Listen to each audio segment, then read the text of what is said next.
నమస్కారం, welcome to Suman TV. ఈ రోజు మనతో పాటు స్టూడియోలో ఉన్నారు ప్రముఖ ఆస్ట్రాలజర్, అవార్డు గ్రహీత శ్రీధర్ గారు ఉన్నారు. వారితో మాట్లాడదాం. నమస్కారం అండి. నమస్తే మేడం. ఎస్ సార్, శ్రీధర్ గారు, మీ జర్నీ అసలు ఎట్లా స్టార్ట్ అయింది? జ్యోతిషం వైపు ఎలా మళ్ళారు? ఏంటి అసలు? నేను యాక్చువల్గా 19వ ఏటనే ఒక ఆశ్రమంలో పనిచేశాను. చాలా పెద్ద ఆశ్రమం. దానిలోనే మేనేజర్గా ఉండేవాడిని.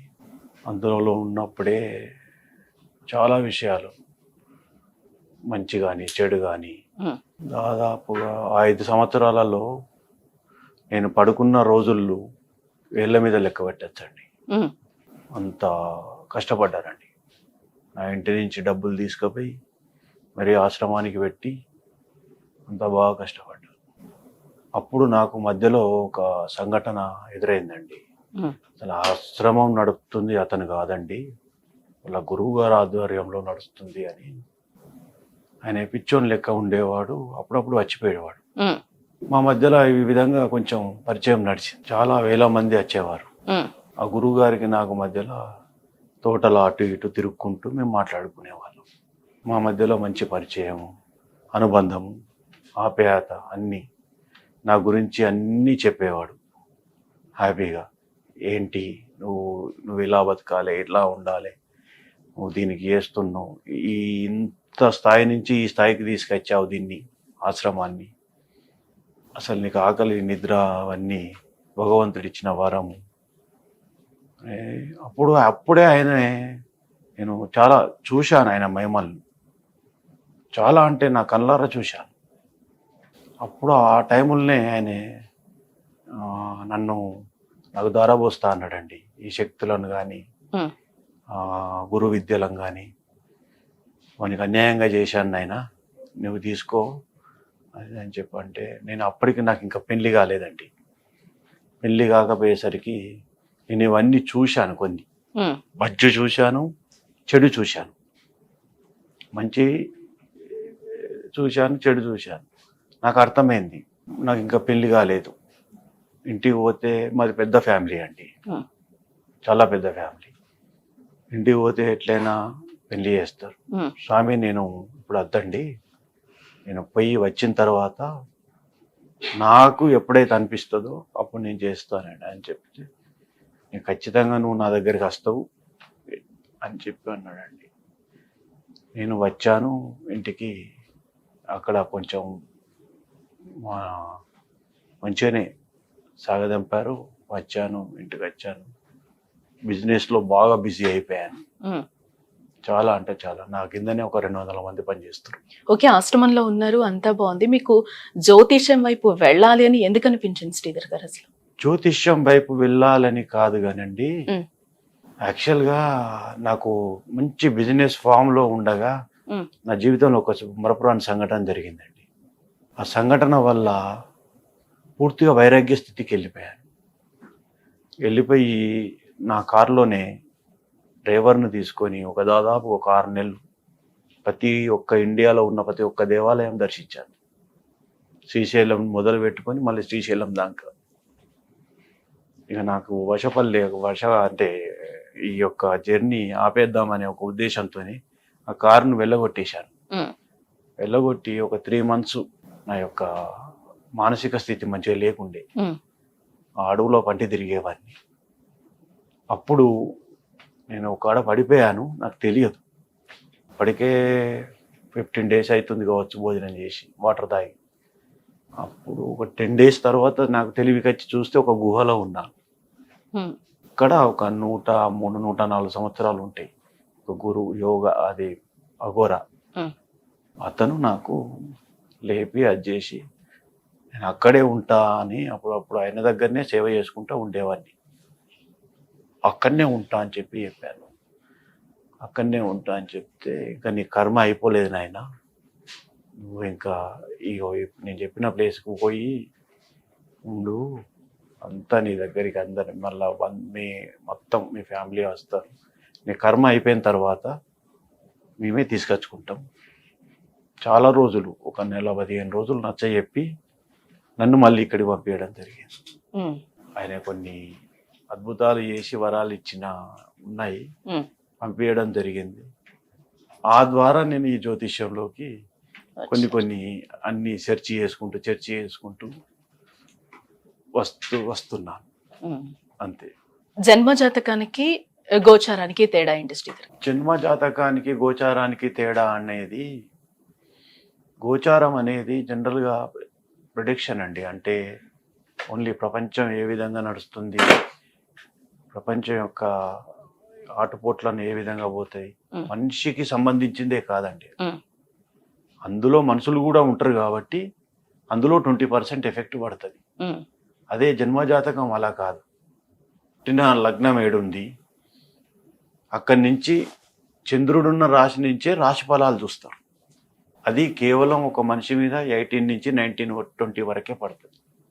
అలా కాకుండా జన్మజాతకం అయితే ఏది ఎన్ని డిగ్రీలతో నడుస్తుంది, ఏ గ్రహం ఎక్కడుంది, ఏ గ్రహాన్ని ఏది చూస్తుంది, దాన్ని బట్టి కరెక్ట్ అనలైజ్ చేయొచ్చు. కాబట్టి గోచారానికి జన్మజాతకానికి చాలా డిఫరెన్స్ ఉన్నది, 100%. అది మీకు నేను ఇంకో ఎపిసోడ్లో మంచిగా వివరిస్తాను. అది మీకు ప్రూఫ్లు కూడా ఉన్నాయి దానికి. కష్టాలను తొలగించాలంటే మన పరిహారాలు ఉన్నాయా శ్రీధర్ గారు? కష్టాలను తొలగించాలంటే జన్మజాతకాన్ని చూడాలండి ఫస్ట్. వాళ్ళకి ఏం నడుస్తుంది మేము చాలా మందికి చెప్తామండి. యాక్చువల్గా చాలా మందికి చెప్తాం. వాళ్ళు ఏంటంటే మేడం 2 గంటలలో 1 రోజుల్లో అయిపోవాలి. జనరల్గా కష్టాలు తొలగిపోవాలంటే మినిమం 21 రోజులు సాధన అంటూ చేయాలి. అయితే వారన్నా చేయాలి, లేకుంటే వారికి సంబంధించిన వాళ్ళు ఎవరైనా చేయాలి. అంతే తప్ప మేము డబ్బులు ఇస్తాము మీరు చేసేయండి అంటే మాత్రం అది కష్టం అండి. వాళ్ళు ఒక 21 రోజులు వచ్చి కూర్చొని మేము చెప్పిన విధంగా చేస్తే వాళ్ళకి 100% నయమయ్యే అవకాశం ఉంటుందండి. అంటే చాలా మంది ఏలినాటి శనితో కూడా బాధపడుతూ ఉంటారు కదా, ఏలినాటికి సంబంధించి కూడా పరిహారాలు ఏమన్నా ఉన్నాయా శ్రీధర్ గారు? ఏలినాటి శనికి సంబంధించి పరిహారాలు మాత్రం ఉన్నాయండి. ఉన్నాయి, కానీ నేను ఇప్పుడు ఇంతకు ముందు చెప్పినట్టు వాళ్ళే వచ్చి చేసుకోవాలి. ఒక 5 రోజుల పరిహారం ఉంటుందండి. 5 రోజులు కూర్చోవాలి. ఈ రోజుల్లో చాలా మంది తక్కువ శాతం కూర్చుంటున్నారు. మీరు ఏదో నవగ్రహాలకు నూనె పోసిరండి, శనికి తైలాభిషేకం చేయండి, లేకుంటే ఇది వాళ్ళకి దానం ఇవ్వండి, ఇది వాళ్ళకి దానం ఇవ్వండి అంటే వాళ్ళకు శ్రమకు తగ్గట్టుగా చెప్తలేరండి. 2 సంవత్సరాలైనా శనితో బాధపడతారు తప్ప ఒక 20 రోజులు, ఒక 5 రోజులు కూర్చొని చేయమంటే కష్టపడుతున్నారు. 5 రోజులు కనుక కూర్చొని వాళ్ళు మనసా వాచా కర్మేనా చేసినట్టయితే తప్పకుండా నెరవేరుతాయి. ఏలినాటి శని ఉందని భయపడాల్సిన అవసరం లేదండి. భయపడే అవసరం లేదు.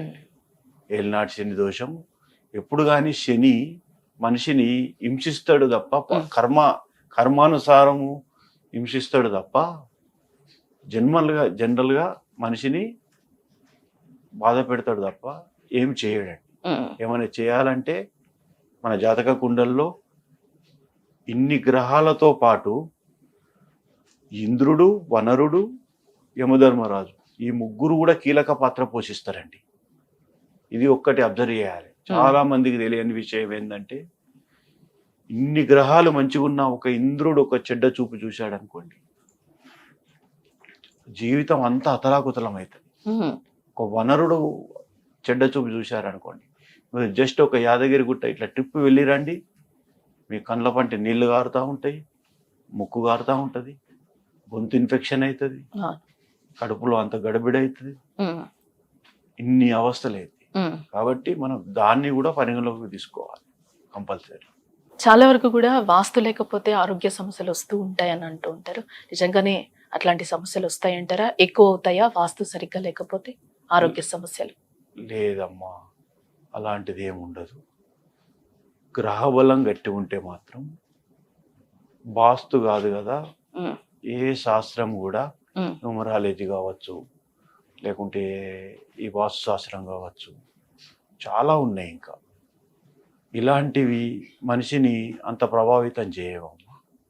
ఒకవేళ గ్రహం బాగా లేకుంటే వాస్తులో గట్టి లోపం ఏదన్నా ఉంటే అదొక 8% మాత్రం దీనికి యాడ్ అవుతుంది. అంతే తప్ప